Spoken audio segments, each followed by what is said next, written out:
اعوذ باللہ السمیع العلیم من الشیطان اللعین الرجیم بسم اللہ الرحمن الرحیم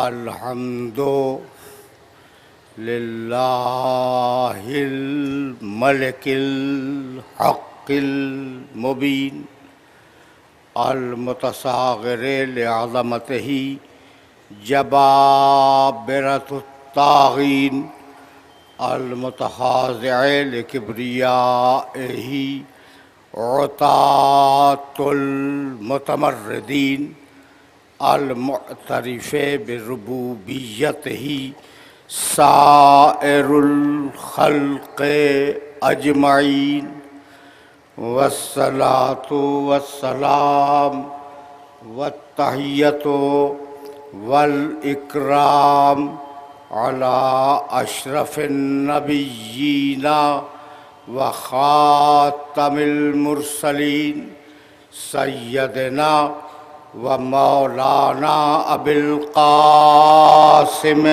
محمد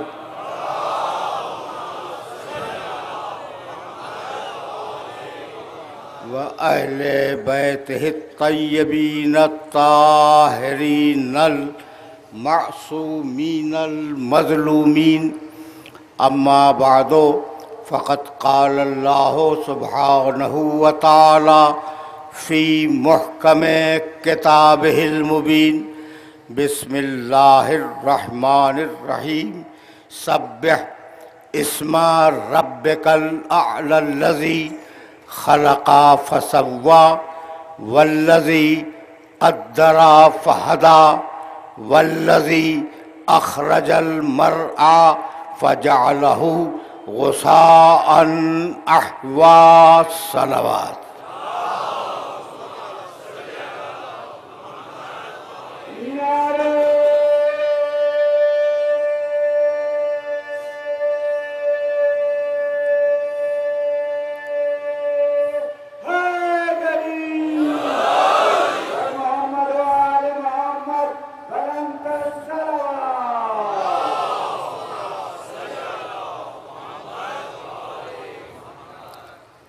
عزیزان محترم، وقت اتنی تیزی سے سرکتا جا رہا ہے کہ ہم اپنے موضوع کے 8ویں مرحلے میں داخل ہوئے۔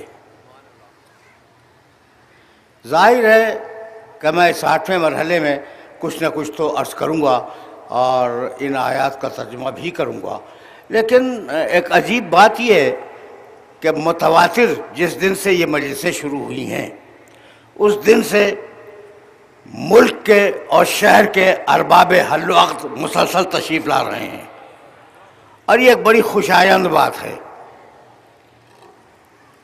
اس سے پہلے بھی آتے رہے، کل بھی لوگ آئے، پرسوں بھی آئے، آج بھی تشریف فرما ہیں، اور یہ سب وہ لوگ ہیں جو گتھیاں سلجھانے کے ماہر ہیں، بہت سے ان میں الجھا بھی دیتے ہیں، ٹھیک ہے نا۔ یہ گتھیاں سلجھانے ارباب حل و عقد جانتے ہیں ان کو کہتے ہیں جو گتھی اگر پیچیدہ ہو جائے تو اسے کھول دیں، ٹھیک، تو یہ کہلاتے ہیں ارباب حل و عقد۔ ان ارباب حل و عقد تک ایک پیغام دینا چاہ رہا ہوں آج، جو کل نہ دے سکا، ٹھیک ہے نا۔ بھائی دیکھو، ہم نہیں ناپتے فرقوں کی بنیاد پر کسی انسان کو، ہم نے کبھی کسی انسان کو فرقوں کی بنیاد پر تولا نہیں، ناپا نہیں۔ انسان ہے، میرے نبی کا ماننے والا ہے، میرے نبی کا چاہنے والا ہے، تو ہم نے یہ نہیں دیکھا کہ یہ حنبلی ہے، یہ مالکی ہے، یہ حنفی ہے، یہ شافعی ہے، یہ جعفری ہے، یہ زیدی ہے۔ ہم نے فرقے نہیں دیکھے، ہم صرف ایک چیز دیکھتے ہیں کہ کون حسین کا دوست ہے، کون حسین کا دشمن ہے۔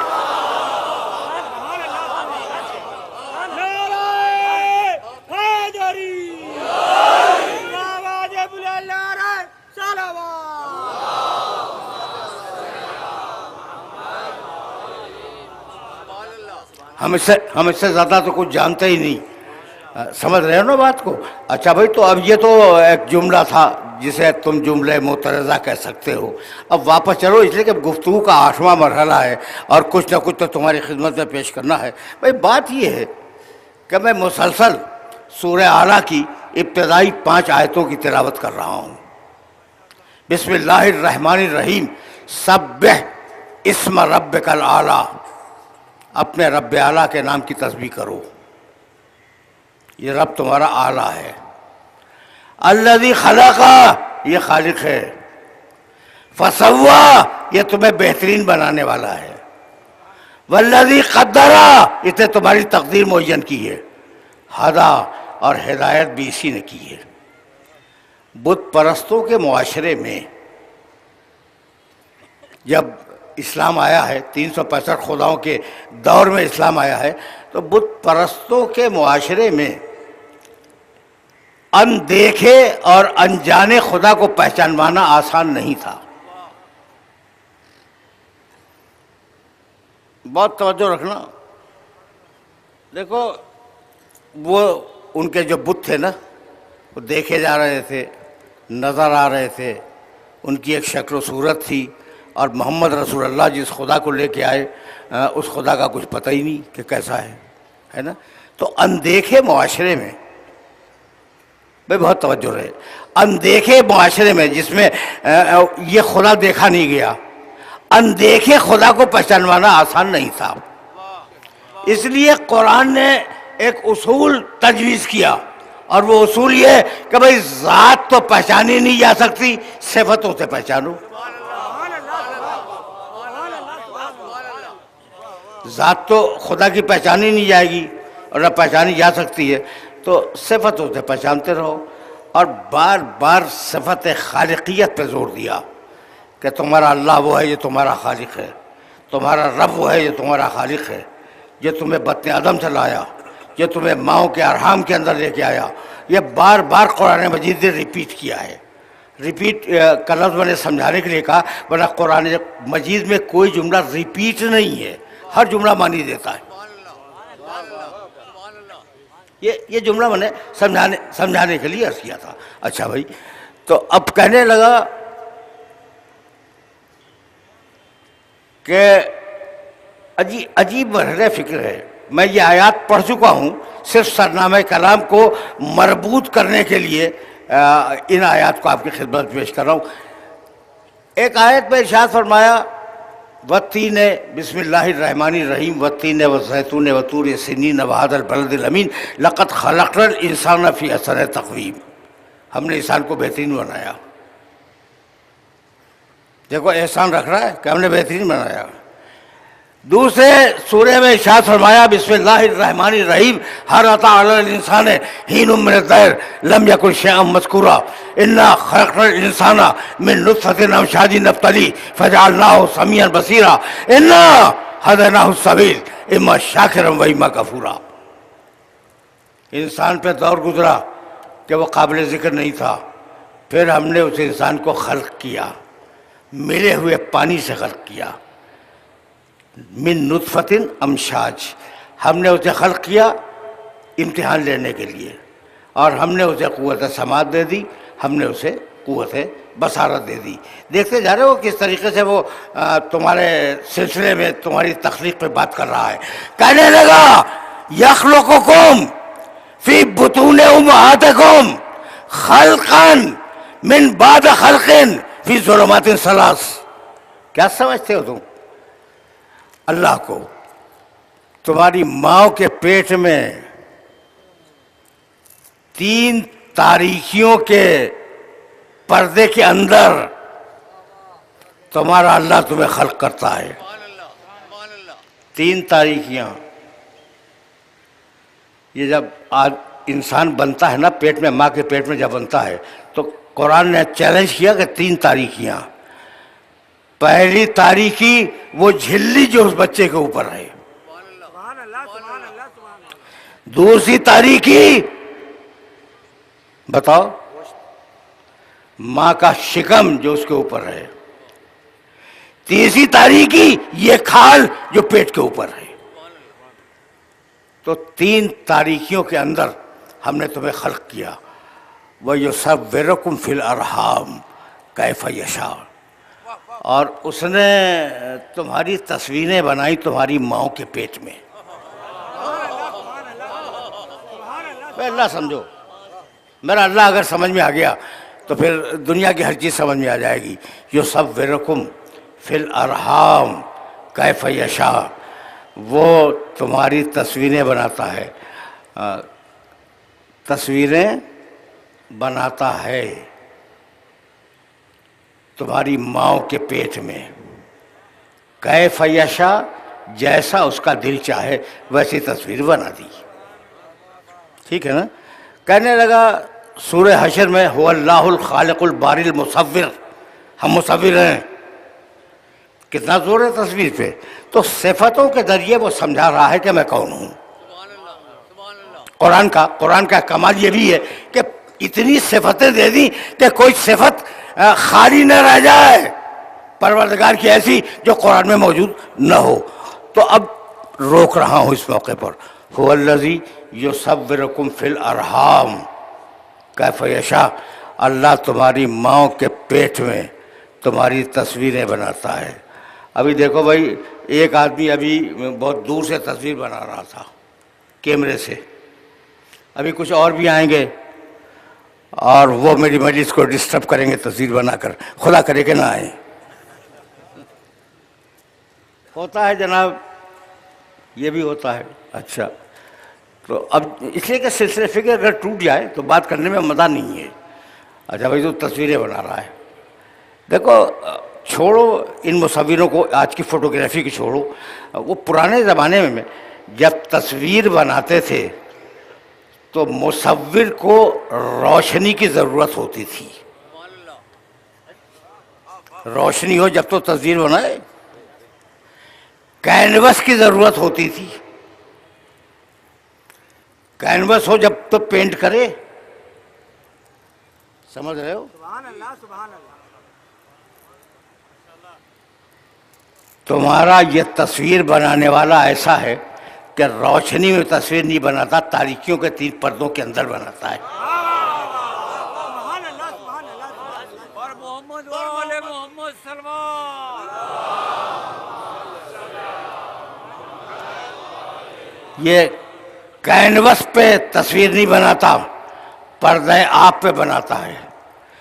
تم تصویر بناؤ بے جان، وہ تصویر بنائے جاندار.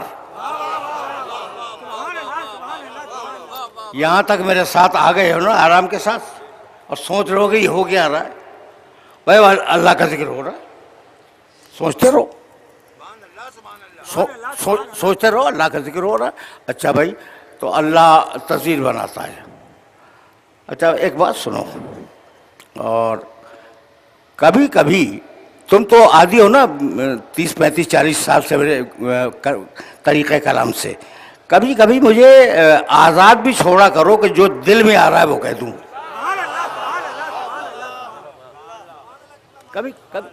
کبھی کبھی تو آزاد چھوڑ دیا کرو. اچھا، تو اب اگر تھوڑا سا تم نے مجھے آزاد چھوڑ دیا تو اب ایک بات کہنا چاہ رہا ہوں. دیکھو بھائی، مجھے تصویر بنانی نہیں آتی، لیکن اگر میرے ہاتھ میں پینسل اور کاغذ دے دو تو کوئی نہ کوئی الٹی صورت تو میں بھی بنا دوں گا. شکل بن جائے گی، آنکھ بھی بناؤں گا، ناک بھی بناؤں گا، کان بھی بناؤں گا. ٹھیک ہے نا؟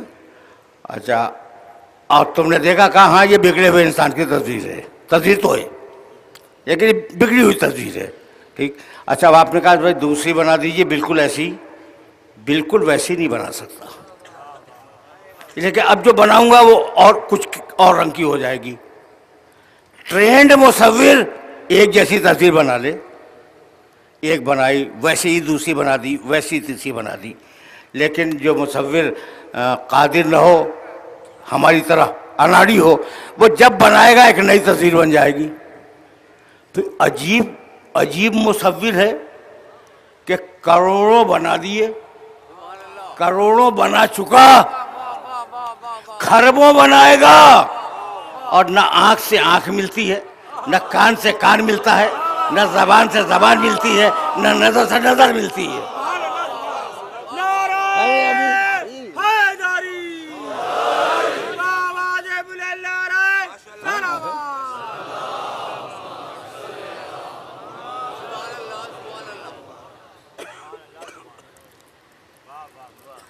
خربوں بنا دیے، نہ آنکھ سے آنکھ ملے، نہ انداز تبسم سے انداز تبسم ملے، نہ انداز گفتگو سے انداز گفتگو ملے، نہ لہجے سے لہجہ ملے، نہ نظروں سے نظریں ملیں، نہ کان سے کان ملے، نہ آنکھ سے آنکھ ملے.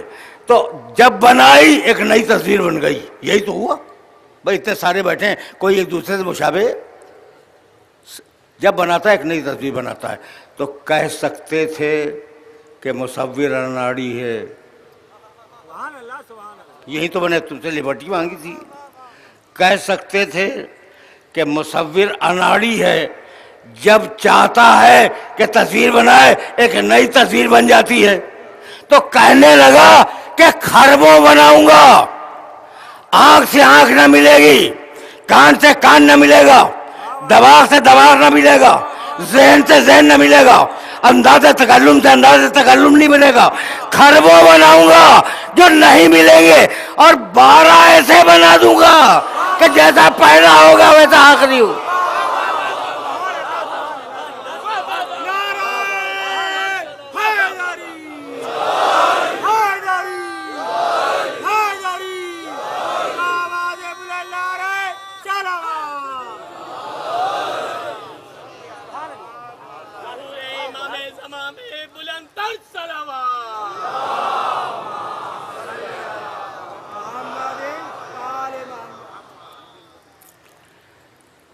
بات کو سمجھ میں آ گئی. میں دلیل بھی تو دے دوں کہ 12 ایسے بناؤں گا کہ تفاوت نہیں ہوگا ذرہ برابر. اگر علی ہجرت کے رات کو بستر پہ سو رہے ہوں گے تو مشرک کہے گا کہ محمد سو رہے ہیں، اور اگر محمد باقر مدینے میں راستہ چل رہے ہوں گے تو صحابی کہے گا کہ رسول جا رہا ہے. ایسے ایسے ایسے مراحل فکر ہیں. ایسا اللہ، ایسا خدا. توجہ رکھنا، اس خدا کے تعارف کے لیے پیغمبر اکرم نے ایک انداز منتخب کیا. توجہ رکھنا، اس لیے کہ بہت آرام سے بڑھ رہا ہوں، اور یہ جانتے ہوئے بڑھ رہا ہوں کہ اب سلسلہ گفتگو کل اختتام پذیر ہو جائے گا. یہ بھی جان رہا ہوں میں. تو اب جہاں تک تمہیں پہنچانا چاہ رہا ہوں، خدا کرے کہ میں وہاں تک پہنچا سکوں، ورنہ پھر دیکھا جائے گا آگے کیا ہوتا ہے.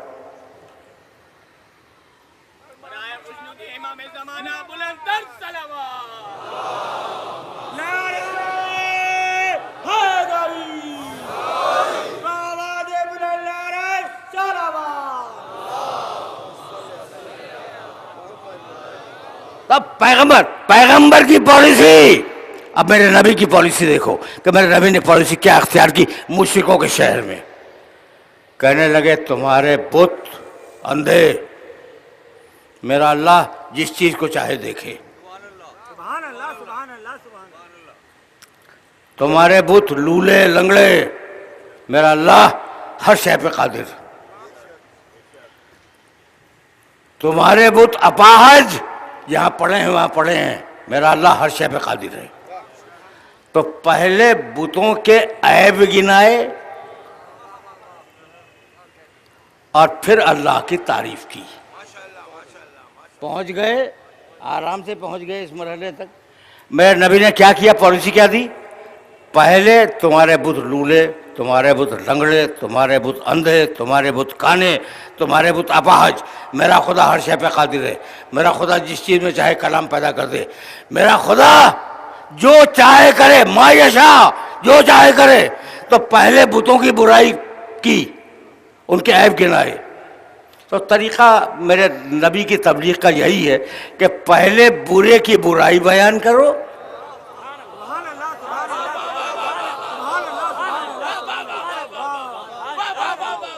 میرے نبی کی تبلیغ کا پہلا طریقہ یہ کہ پہلے برے کی برائی تو بتاؤ کہ اس میں ہے کیا، اور پھر جسے تم پیش کر رہے ہو اس کی اچھائی بیان کر دو. رکے رہنا، تمہارے بت اندھے، تمہارے بت لنگڑے، تمہارے بت لولے. عرب تو اپنی غیرت پہ جان دے دیا کرتا تھا. کوئی تو مڑ کے کہتا کہ محمد تم ہمارے خداؤں کو برا کہہ رہے ہو، لاؤ اپنے خدا کو، تو 100 عیب تم نے ہمارے خدا میں نکالے ہیں، 500 عیب ہم تمہارے خدا میں نکال دیں گے۔ دیکھو بہت تیزی کے ساتھ میں منتقل ہو رہا ہوں۔ عرب یعنی ایک اونٹنی غلطی سے اس کا تھن چھت گیا کسی کے تیر سے، 70 سال جنگ ہوتی رہی، غیرت کی جنگ، حرب بسوس کہلاتی ہے وہ۔ تو عرب غیرت میں مر جاتا تھا، لاشیں اٹھ جاتی تھی گھروں میں غیرت کے اوپر۔ بھائی تم بڑے غیرت مند ہو، یہ بنی ہاشم کا نوجوان تمہارے خداؤں کو برا کہہ رہا ہے، تو تم اسے بھی تو چیلنج کرو، اسے بھی چیلنج کرو کہ لاؤ اپنے خدا کو۔ تو تم نے 100 عیب نکالے ہمارے خداؤں میں، ہم 500 عیب نکال دیں گے تمہارے خدا میں۔ ساری زبانیں گونگی ہو گئی۔ بھئی ایسا کیوں ہوا؟ اس لیے ہوا کہ اتنا بے عیب رسول بھیجا کہ پہلے عیب اس میں تلاش کرو، مجھ تک بعد میں آؤ گے۔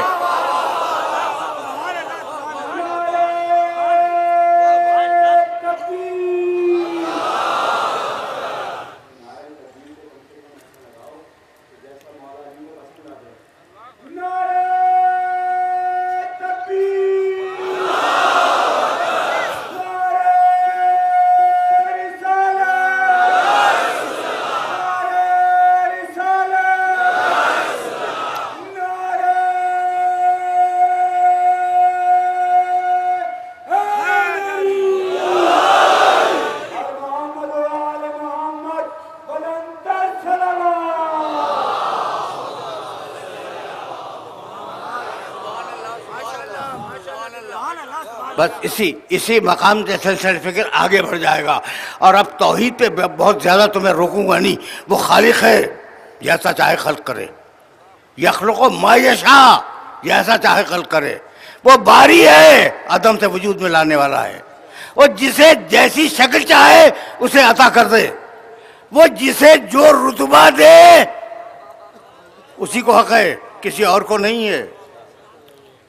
ابلیس سے جو غلطی ہوئی بنیادی وہ یہی کہ حق ہے مخلوقات کے درجوں کو معین کرنے کا فقط اللہ کو، اور وہ کہنے لگا کہ میں خیر بہتر ہوں مٹی سے، اور مٹی مجھ سے کمتر ہے۔ بھائی آپ کون ہیں کہ مٹی اور اپنے اندر فضیلت کی بحث شروع کر دیں؟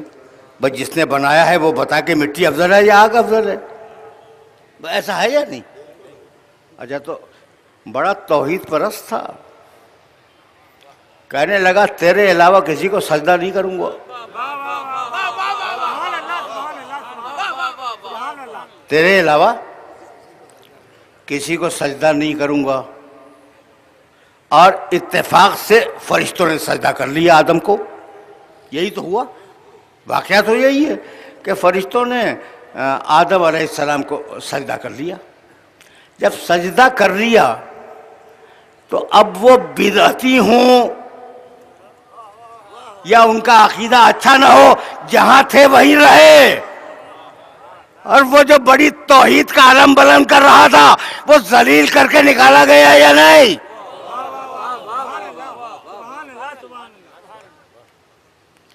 سمجھ رہے ہو بات کو؟ میسج پہنچ رہا ہے؟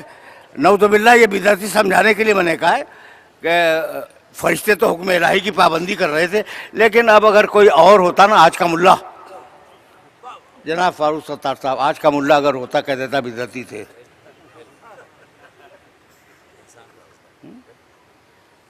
بدعتی تھے۔ اچھا تو اب وہ نعوذ باللہ سمجھانے کے لیے جملہ کہا تھا، وہ جہاں تھے وہاں رہے، سجدہ کرنے کے بعد جہاں تھے وہاں رہے، اور اسے کہا گیا فخرج منہا انک رجیم، نکل، ہم نے تجھے اس جنت سے نکال دیا، توجہ رکھنا۔ اور اس کے بعد اب قرآن نے ابلیس سے کمنٹری کی، ابا واستکبر وکان من الکافرین، ابا اس نے ہمارے حکم کا انکار کیا، واستکبر اس نے تکبر کیا، وکان من الکافرین، اور وہ تو تھا ہی پرانا کافر۔ تو مالک جب پرانا کافر تھا تو یہ پاکیزہ صحبت میں کیوں بیٹھا ہوا تھا؟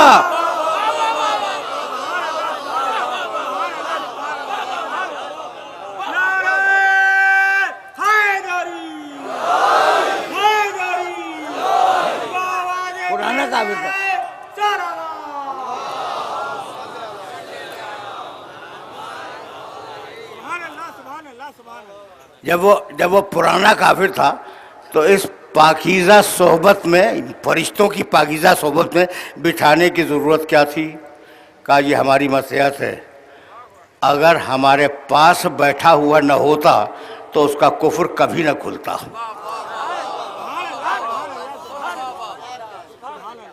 میرا میسج پہنچ رہا ہے؟ پوری طرح پہنچ رہا ہے؟ اچھا بھائی، اب یہ تو ہو گیا کہ پروردگار نے اسے بیٹھنے دیا تاکہ ایک دن وہ حکم کی سرتابی کرے اور اللہ اسے نکال دے۔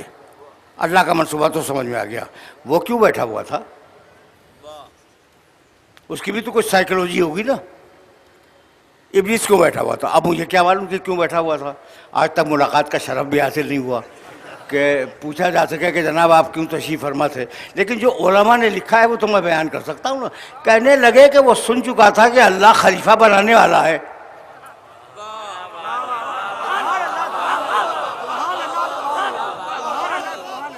جو علماء نے لکھا ہے وہ بیان کر رہا ہوں۔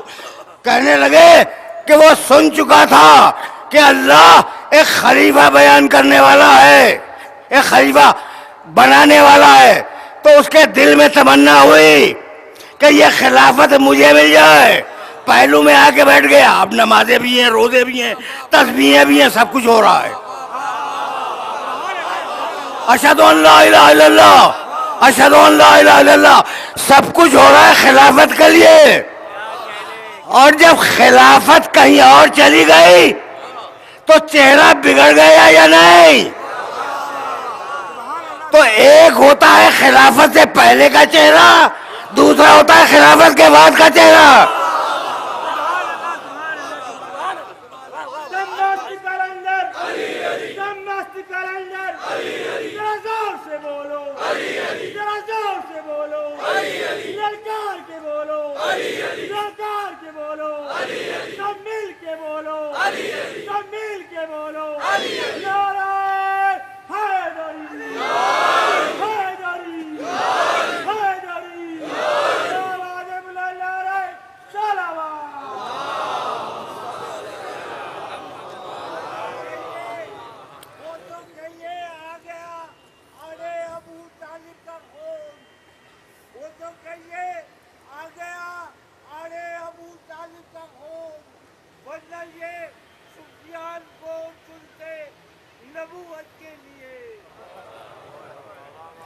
جناب نہیں چنتے، بالکل نہیں چنتے، عرب اتنے احمق نہیں تھے۔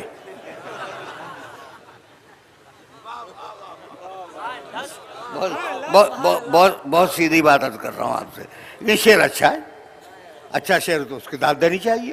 اچھا بھائی، اب رک جاؤ، خدا کی قسم، اب آیا ہوں میں مقام محمد عربی تک، اور اب اگر یہ مقام محمد عربی واضح ہو گیا تو میں سمجھوں گا میری آج کی محنت سعارت ہے۔ اب رک جاؤ، میرے نبی نے کہا کہ یہ جو آدم کو سجدہ کروایا جا رہا تھا نا، تو یہ سجدہ آدم کو نہیں تھا۔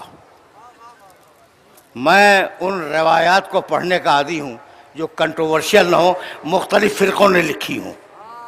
تو مختلف فرقوں نے یہ جملہ لکھا ہے میرے نبی کا کہ یہ جو آدم کو سجدہ کروایا، یہ سجدہ در حقیقت آدم کو نہیں تھا۔ سنو بھائی، سنو، قبر رسول کی تعظیم کرنے کو بدعت سمجھنے والوں سنو۔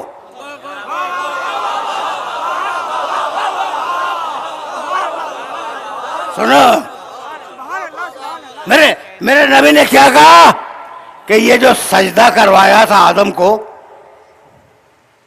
یہ سجدہ آدم کو نہیں تھا۔ یا رسول اللہ، پھر یہ سجدہ کس کو تھا؟ کہا سجدہ میرے نور کو تھا۔ آدم کی مٹی میں میرا نور رکھا، اور توجہ ہے، آدم کی مٹی میں میرا نور رکھا، اور کہا فرشتوں سے سجدہ کرو، تو سجدہ تھا نور محمد کو۔ اب مجھے کبھی کبھی فٹ نوٹ لگا دے لیا کرو، سجدہ کسے تھا بھائی؟ محمد رسول اللہ کے نور کو، سجدہ تھا نور محمد کو۔ تو اگر آدم کی مٹی میں نور رکھ کر سجدہ کروانا تھا نور محمد کو، تو ڈائریکٹ نور کو سامنے رکھتا اور کہتا ایسے سجدہ کرو۔ یہ مٹی میں ملا کے رکھنے کی کیا ضرورت تھی؟ بس یہی بتلانا تھا کہ میرا محمد مٹی کے اندر ہو جب بھی نور ہے، مٹی کے اوپر ہو جب بھی نور ہے۔ نعرہ حیدری حیدری آواز بلند نعرہ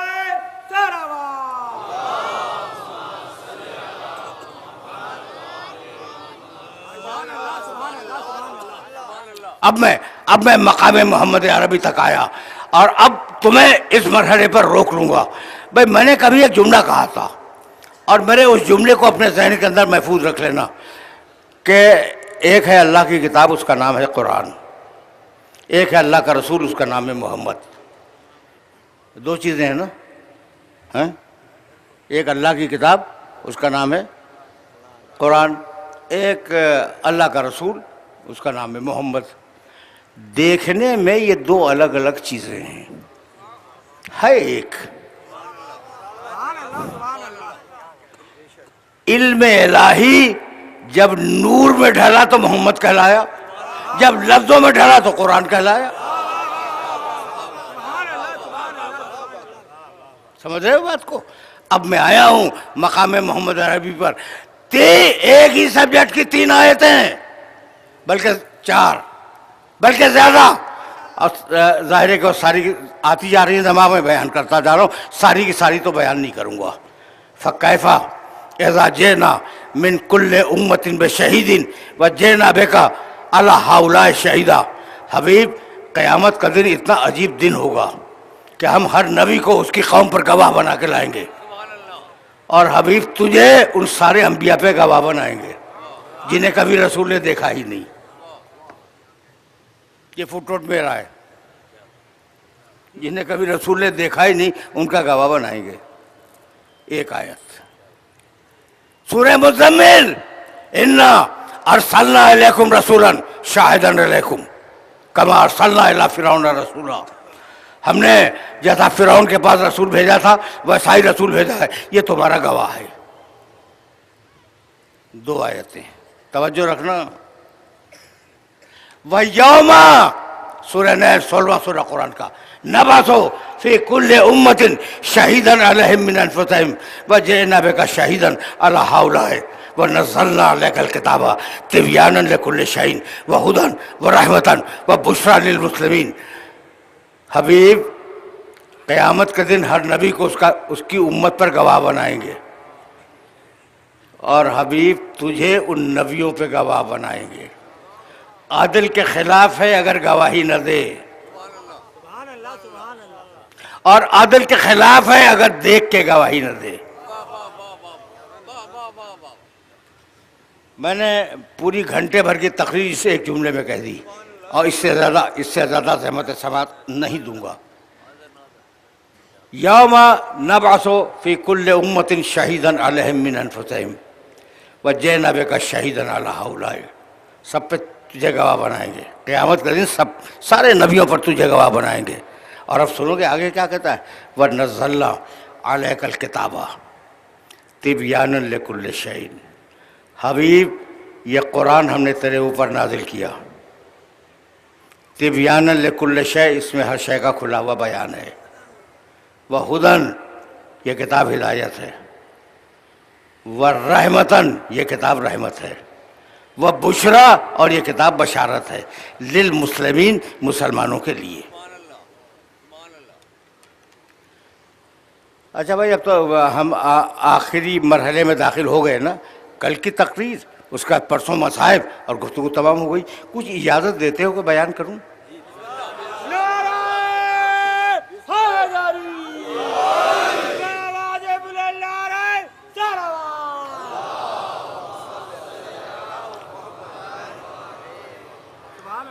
قرآن کی 4 صفتیں بیان کی، ایک بات اور سننا۔ نزلنا، بھائی اب میں مجبور ہوں، نزلنا حبیب میں نے اتارا۔ کب اتارا؟ انا انزلناہ فی لیلۃ القدر، ہم نے قدر کی رات میں اتارا، ٹھیک ہے نا؟ اچھا پروردگار، تو نے قدر کی رات میں اتار دیا۔ وہ رات کس مہینے میں؟ کا شہر رمضان الذی انزل فیہ القرآن۔ رمضان کے مہینے میں وہ رات ہے۔ اب دو باتوں کا جواب ہو گیا۔ مالک یہ بتلا دے کہ تیری یہ جو کتاب آ رہی ہے اس کی طاقت کیا ہے؟ کہنے لگا قرآن میں دیکھو، لو انزلنا ھذا القرآن علی جبل لرأیتہ خاشعا متصدعا من خشیۃ اللہ۔ اس قرآن میں اتنی طاقت ہے کہ اگر یہ پہاڑ پہ آ جائے تو پہاڑ ٹکڑے ہو جائے۔ اگر یہ پہاڑ پہ آ جائے قرآن تو پہاڑ ٹکڑے ٹکڑے ہو کے بکھر جائے۔ اتنا طاقتور ہے قرآن کہ جسے بھائی توجہ رکھنا، اتنا طاقتور ہے قرآن کہ پہاڑ جیسی چیز قرآن کو اٹھا نہیں سکتی۔ سن لیا تم نے؟ پہاڑ اگر نہیں دیکھے تو منگو پیر میں جا کے دیکھ لینا، پہاڑیاں، چھوٹی چھوٹی پہاڑیاں۔ دیکھو بھائی یہ جو پہاڑ ہیں وہ تو بہت بڑے ہوتے ہیں، یہ پہاڑیاں چھوٹی آندھیوں کا نوٹس نہیں لیتی، زلزلوں کا نوٹس نہیں لیتی، ان پہ کوئی آتا جاتا رہے انہیں فکر بھی نہیں ہوتی۔ لوگ کہتے ہیں کہ فلاں شخص اپنی رائے میں پہاڑ ہے، اپنی بات میں پہاڑ ہے، یعنی استقلال قدم کی علامت ہے۔ پہاڑ ثبات قدم کی علامت ہے۔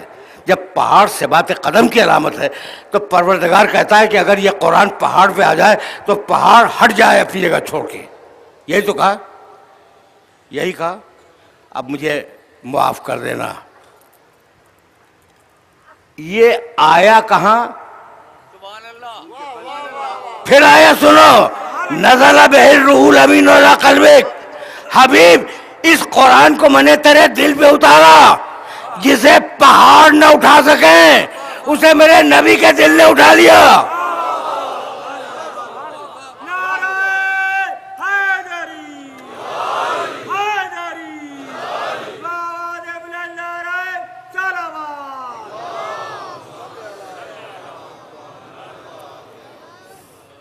یہاں تک آگے میرے ساتھ، لیکن مجھے تو ذرا سا آگے جانا ہے بھائی۔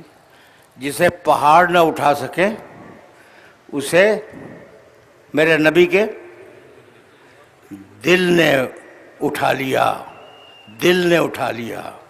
جس کا دل اتنا مضبوط ہو اس کا دماغ اتنا کمزور نہیں ہو سکتا۔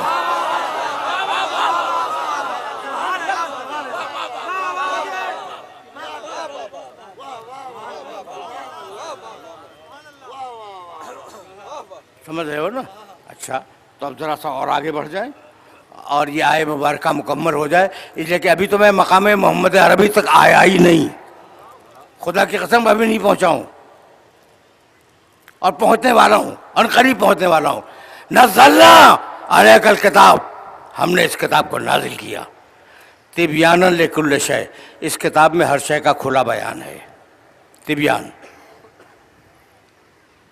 ہدن، یہ کتاب ہدایت ہے، دوسری صفت۔ رحمتاً للمسلمین، یہ کتاب مسلمانوں کے لیے رحمت ہے، تیسری صفت۔ بشرا، یہ کتاب مسلمانوں کے لیے بشارت ہے۔ چار صفتیں ہو گئی قرآن کی۔ اب میں دیکھتا ہوا چلا قرآن مجید کو کہ قرآن ہدایت ہے، پہلی صفت، ہدن۔ رسول کے لیے کہا انک لتہدی الی صراط مستقیم، تم صراط مستقیم کی ہدایت کرنے والے ہو۔ جیسا قرآن ویسے محمد، جیسے محمد ویسا قرآن۔ ایسا ہے؟ اچھا اب آگے بڑھو۔ ہدن و توجہ رکھنا، میں نے ہدن کہہ دیا، اس سے پہلے تبیانن، ہر شے کا بیان قرآن میں، تبیانن، ہر شے کا بیان قرآن میں ہے۔ اور پیغمبر اکرم کے لیے کہا علمک ما لم تکن تعلم، ہر شے کا علم تجھے دے دیا۔ ہر شے کا بیان قرآن میں، ہر شے کا علم رسول میں۔ جیسا قرآن ویسے رسول، جیسا رسول ویسے قرآن۔ ٹھیک، یہاں آگے پھر ہدن، ہدایت، رسول ہدایت کرنے والا، جیسا قرآن ویسے محمد، جیسے محمد ویسا قرآن۔ رحمتاً، یہ قرآن مسلمانوں کے لیے رحمت ہے، رسول اس پہ دو رائے تو ہے ہی نہیں، وما ارسلناک الا رحمتاً للعالمین۔ اب ایک بچی بشرا، یہ قرآن خوشخبری ہے، یا ایھا النبی انا ارسلناک شاہداً و مبشراً۔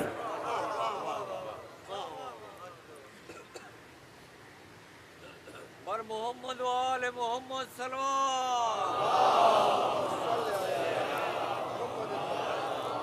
برائے خلود یہ امام زمانہ بلندتر صلوات۔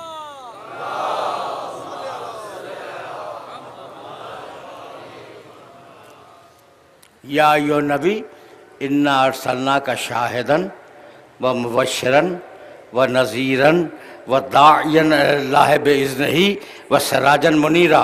ہم نے حبیب تجھے خوشخبری سنانے والا بنایا، دعوت دینے والا بنایا، اور روشن چراغ بنا دیا۔ کبھی میں نے یہ جملہ کہا تھا، لیکن اب یہاں رکے رہو۔ قرآن بشارت، رسول بشارت دینے والا، جیسا قرآن ویسے رسول، جیسا رسول ویسے قرآن۔ یہاں تک آ گئے نا میرے ساتھ؟ اگر آ گئے ہو تو اب تک میں نے ثابت کیا کہ قرآن اور رسول برابر ہیں، یہی ثابت کیا، سبحان اللہ سبحان اللہ۔ یہی ثابت کیا نا کہ قرآن اور رسول برابر ہیں۔ اب اگر میں اپنی بات کو الٹ دوں تو برا تو نہیں مانو گے؟ نہیں، قرآن چھوٹا ہے، میرا رسول بڑا ہے۔ نئی آیت نہیں پڑھوں گا، قرآن ہے، قرآن ہے رحمتاً للمسلمین، اور میرا نبی ہے رحمتاً للعالمین۔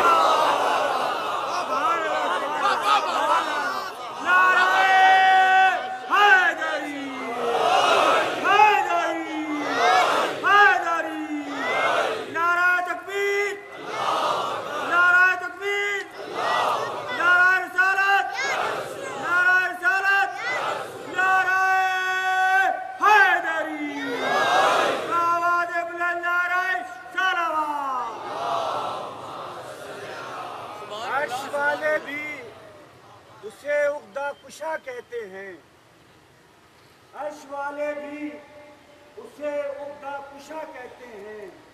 جھک کے در پہ جھک جھک کے نبی صلی اللہ کہتے ہیں، در پہ جھک جھک کے نبی صلی اللہ کہتے ہیں۔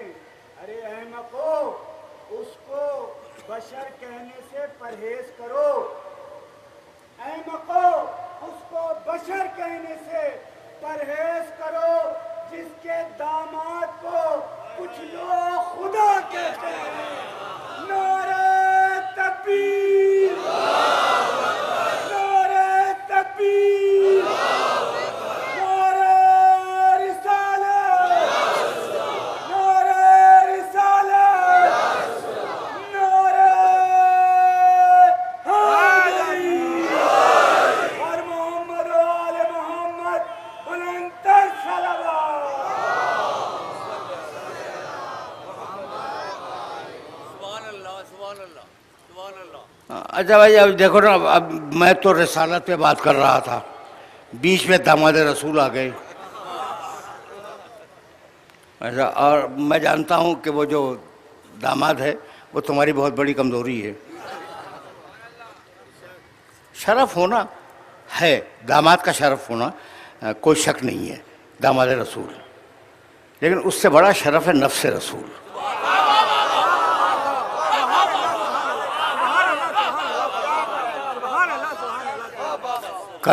کل میں کہہ کے گزرا ہوں بھائی، کل میں نے آپ کی خدمت میں عرض کیا تھا کہ ممبر ہے سرکاری جگہ، بستر ہے ذاتی جگہ۔ حضرت ام المومنین حضرت صفیہ نے حضرت ابو سفیان کے لیے بستر ہٹا دیا تھا۔ کیوں؟ اس لیے کہ نااہل نہیں بیٹھ سکتا بستر پر۔ ذاتی جگہ پر جب نااہل نہ بیٹھ سکے تو ممبر جیسی سرکاری جگہ پہ کوئی نااہل کیسے بیٹھ جائے گا؟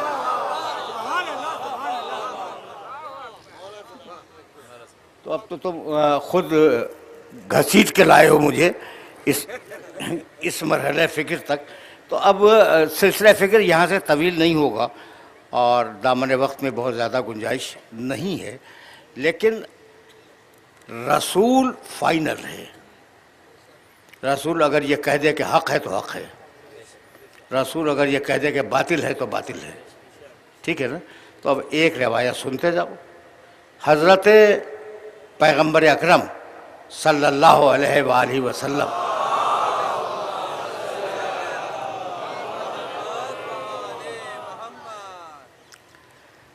مریض تھے، اور صورتحال یہ تھی کہ حضرت صدیقہ رضی اللہ تعالی عنہا ان کے سرہانے بیٹھی ہوئی تھیں ایک طرف، دوسری طرف حضرت علی بیٹھے ہوئے تھے، درمیان میں رسول استراحت فرما رہے تھے. حضرت اچھا بھائی، میں بہت کتابیں دیکھ کے بولتا ہوں، کتابیں حوالے چاہیے تو میرے پاس حوالے ہیں، اس وقت یاد ہیں، لیکن اب وقت نہیں ہے. حوالے میں دوں گا، ذمہ داری میں قبول کرتا ہوں. وہ حضرت صدیق رضی اللہ تعالیٰ عنہ تشریف لائے پیغمبر اکرم کی عیادت کے لیے. آئے، سلام کیا، بیٹھ گئے. جب بیٹھ گئے رسول اکرم کا مزاج پوچھا، بات چیت ہوئی، اور اس کے بعد دیکھنے لگے علی کے چہرے کو.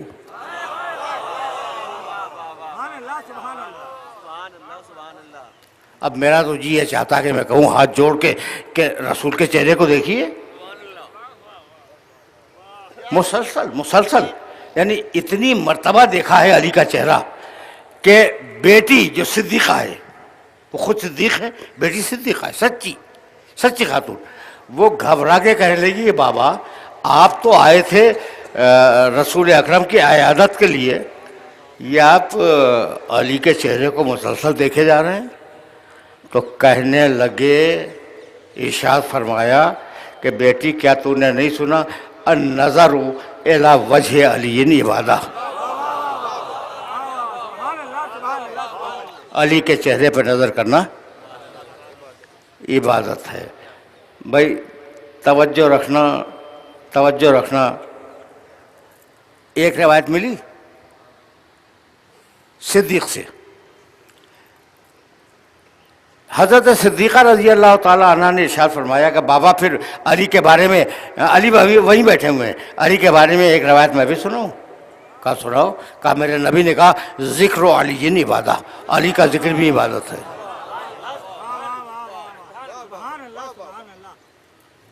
اب سمجھ میں آیا علی کا ذکر، کیا یہ نعرہ حیدری علی کا ذکر نہیں ہے؟ میرے نزدیک تو عبادت ہے. ذکر علی عبادہ، علی کا ذکر عبادت ہے. اب دو روایتیں تمہارے پاس آ گئیں، دو روایتیں آ گئی نا.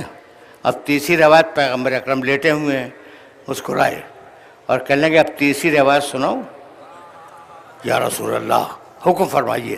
کہنے لگے حب علی عبادہ، علی کی محبت دل میں رکھنا عبادت ہے.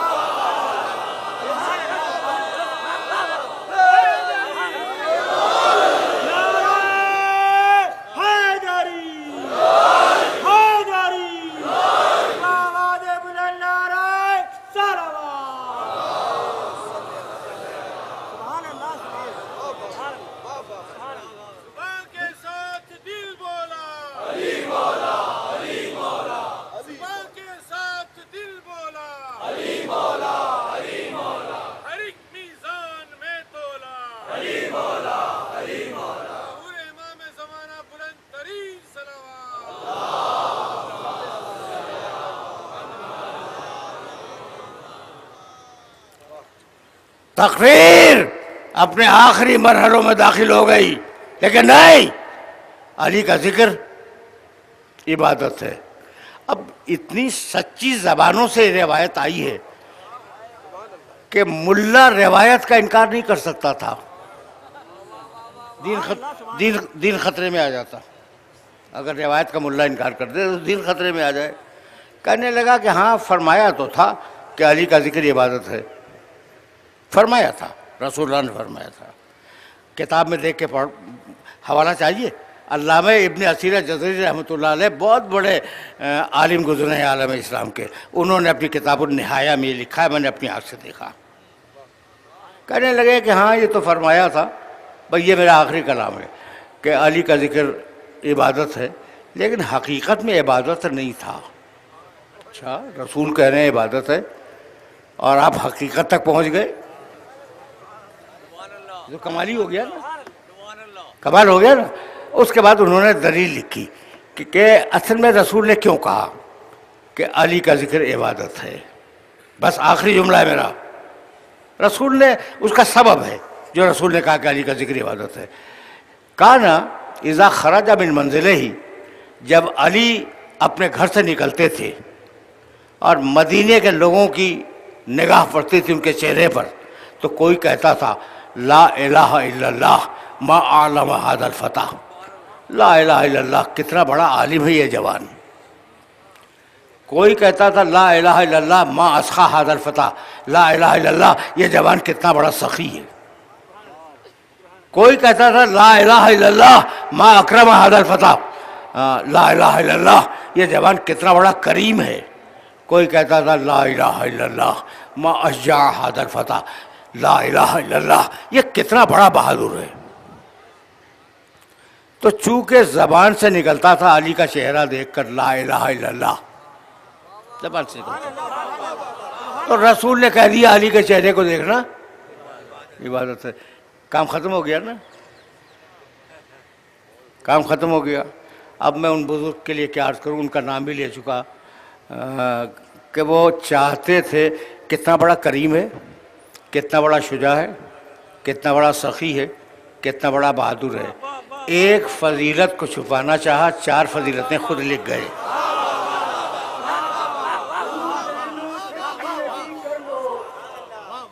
دور ذہنوں سے تیرگی کر لو، ذکر حیدر سے روشنی کر لو، جی رہے ہو بغیر حب علی، دور ذہنوں سے تیرگی کر لو، ذکر حیدر سے روشنی کر لو، جی رہے ہو بغیر حب علی، اس سے بہتر ہے خودکشی کرنا۔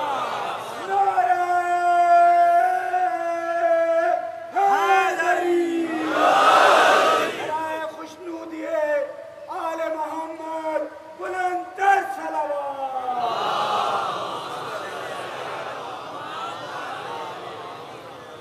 میری تقریر تمام ہو گئی، کنکلوژن جو دے رہا ہوں مجھے معاف کر دینا، کہ علی کے چہرے کو دیکھ کے زبان سے کیا نکلتا تھا؟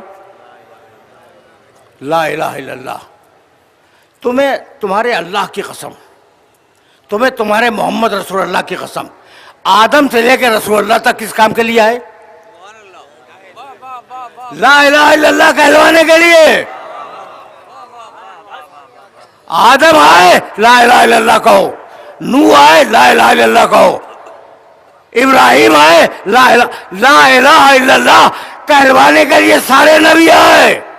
تو اب مجھے جملہ کہنے کی اجازت دیتے ہو کہ جو کام نبوت اپنی زبان سے لیتی ہے، وہی کام امامت اپنے چہرے سے لے لیا کرتی ہے۔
بھائی چہرہ ہی تو فیصلہ کن ہے آج بھی.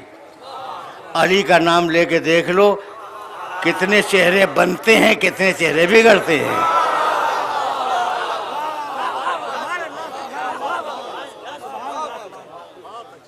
اور اب ظاہر ہے کہ دامن وقت میں گنجائش نہیں ہے. 8ویں محرم کا دن بھی گزر گیا اور حق تو یہ تھا کہ اس شہزادے کا بھی تفصیل تذکرہ ہونا چاہیے جس کا چہرہ چاند کی طرح تھا. لقب ہے نا قمر بنی ہاشم.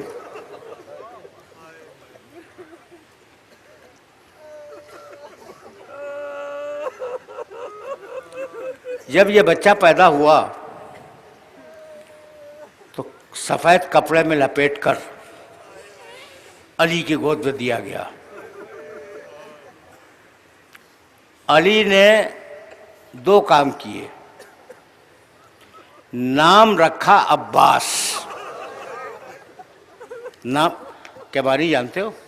کڑے تیوروں والا. اور پھر ننھی ننھی آستینیں ہٹائیں اور دونوں شانوں پہ بوسہ دیا. یہاں سے عباس کی زندگی شروع ہوتی ہے. بڑے جلال والا ہے عباس. وقت نہیں ہے میرے پاس اور میں اس مصائب تک پہنچ کے بہت پریشان ہو جاتا ہوں کہ میں کیا کروں. لیکن اب جو جملے سن ہی لو. تمہیں یاد ہے کہ جب حور کے لشکر کو پانی پلایا اور حسین ابن علی نے کہیں آگے جانے کے لیے اپنا گھوڑا موڑا تو حور نے حسین کے گھوڑے کی لگام تھام لی تھی. دیکھو لگام تھامنا کسی عرب کے لیے ناقابل برداشت تھا اور وہ ایک طرف اگر حور کی بہادری ہے تو دوسری طرف انتہائی بد اخلاقی بھی ہے. اور اسی پر حسین نے ایک جملہ کہا تھا کہ سکلت کا ام کا یا حر. حر تیری ماں تیرے ماتم میں بیٹھے یعنی تو مر جائے. تیری یہ مجال کہ تو میرے گھوڑے کی لگام تھام لے. عباس دور کھڑے ہوئے تھے.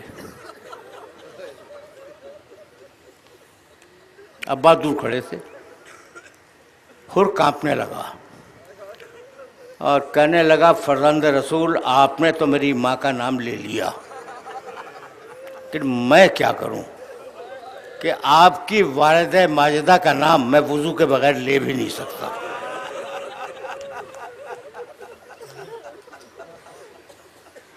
دور کھڑے تھے نا عباس. گھوڑے کو دوڑاتے ہوئے حور کے قریب آئے اور کہنے لگے حور یہ کس کی ماں کا تذکرہ کر رہا تھا؟ اب اگر زبان سے دوبارہ یہ جملہ نکلا تو زبان کاٹ کر تیری ہتھیلی پہ رکھ دوں گا. اس کا نام ہے عباس. یہ شہزادہ سمجھ میں آ گیا. اچھا ایک واقعہ اور سن لو. چھوٹا سا ایک واقعہ اور سن لو. 4 محرم کو حسین اپنے خیمے میں آرام کر رہے تھے ظہر کے بعد. باہر سے شور کی آواز آئی. شہزادی زینب نے فضہ کو بھیجا دیکھ کیا کہ ہو کیا رہا ہے. فضہ گئی واپس آئی اور واپس آنے کے بعد کہا بی بی یزید کی فوج والے کہہ رہے ہیں خیمہ نہر سے ہٹاؤ. اور ابو الفضل العباس کو جلال آ گیا ہے. جملہ سنو اور مجھے اجازت دے دو. اب میں تمہارے سامنے کچھ بیان نہیں کرنا چاہتا. ابو الفضل عباس کو جلال آ گیا ہے. کہا جا عباس سے کہہ کہ تمہاری بہن بلا رہی ہے. فضہ پھر گئی پھر واپس آئی. کہا بی بی میں کیا کروں؟ کن پٹی سے پسینہ گر رہا ہے, چہرہ سرخ ہے, آدھی تلوار نیام سے باہر ہے, اور انہوں نے زمین پہ خط دے دیا ہے کہ یہ ایک لکیر ہے, جس نے اپنی ماں کا دودھ پیا ہو اس لکیر کو عبور کر کے دکھلائے. اس کو کہتے ہیں عباس۔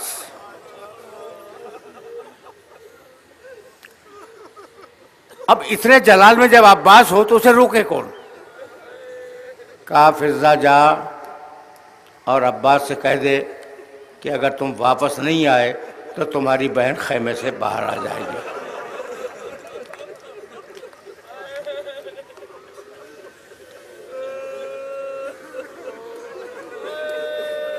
بس یہ جملہ عباس کو خیمے میں واپس لے آیا، آئے اور سر کو جھکا کے گوشے میں کھڑے ہوئے۔ یہ ہے عباس۔ اب آخری جملہ عرض کر دوں، ایسا عباس، ایسا عباس ایک مرحلے پہ آیا، کہا مولا مجھے جنگ کی اجازت ہے؟ کہا نہیں عباس نہیں، تمہیں جنگ کی اجازت نہیں۔ جب مجھے معلوم ہے کہ عباس پیدا ہوا تھا کربلا کے دن کے لیے، تو کیا عباس کو نہیں معلوم ہوگا؟ سوچنے لگے کہ میں پیدا ہوا ہوں کربلا کے دن کے لیے، اور میں کہتا ہوں مولا اجازت دیجئے، کہتے نہیں عباس نہیں۔ تھوڑی دیر بعد پھر آئے، مولا مجھے جنگ کی اجازت ہے؟ کہا عباس تمہیں جنگ کی اجازت نہیں ہے، کیسے دوں؟ کہا مولا سبب کیا ہے؟ کہا کہ عباس تم میری فوج کے علمدار ہو، علمدار کو کیسے رخصت دے دوں؟ فنظر یمینا و شمالا، عباس نے دائیں دیکھا، عباس نے بائیں دیکھا اور کہا کہ مولا وہ لشکر کہاں ہے؟ آخری جملہ، اب وہ لشکر کہاں ہے؟ کہا عباس تمہیں اجازت نہیں دوں گا۔ پلٹے ایک خیمے کے دروازے پہ بیٹھ گئے اور سوچنے لگے کہ مولا سے اجازت ملے تو کیسے ملے۔ اتنے میں خیمے کے اندر سے سکینہ کی آواز آئی، پھوپھی اماں میں بہت پیاسی ہوں۔ آخری جملہ تقریر کا، پھوپھی اماں میں بہت پیاسی ہوں۔ عباس خوشی میں کھڑے ہو گئے، کہا بیٹا سکینہ میرے پاس آنا۔ بچی آئی، کہا بیٹی تو بہت پیاسی ہے؟ کہا کہ ہاں چچا جان میں بہت پیاسی ہوں۔ کہا دوڑ کے جا اپنا چھوٹا مشکیزہ لیا، اور تیرا کام بس اتنا ہے کہ مشکیزہ دکھلا کر اپنے بابا سے کہہ دے کہ میں بہت پیاسی ہوں۔ تم رو چکے، تمہاری آوازیں بلند ہو گئی، میں طویل مصاحب نہیں پڑھا کرتا۔ بچی گئی، مشکیزہ لائی، عباس نے بچی کو گود پہ اٹھایا، آئے حسین کے پاس۔ حسین نے کل 2 جملے کہے۔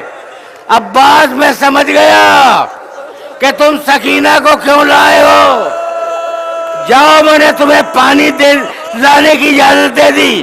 یہ تو کہا عباس سے، اور بیٹی سے کہنے لگے بیٹی اب تو چچا کو اجازت دلوا رہی ہے، جب راہ کوفہ شام میں ظالم تجھے تماچے ماریں گے تو بہت یاد کرے گی چچا کو۔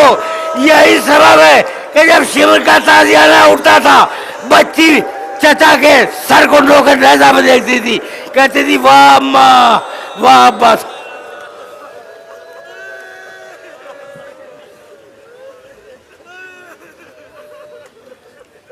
وَسَيَعْلَمُ الَّذِينَ ظَلَمُوا أَيَّ مُنْقَلَبٍ يَنْقَلِبُونَ رَبَّنَا تَقَبَّلْ مِنَّا إِنَّكَ أَنْتَ السَّمِيعُ الْعَلِيمُ۔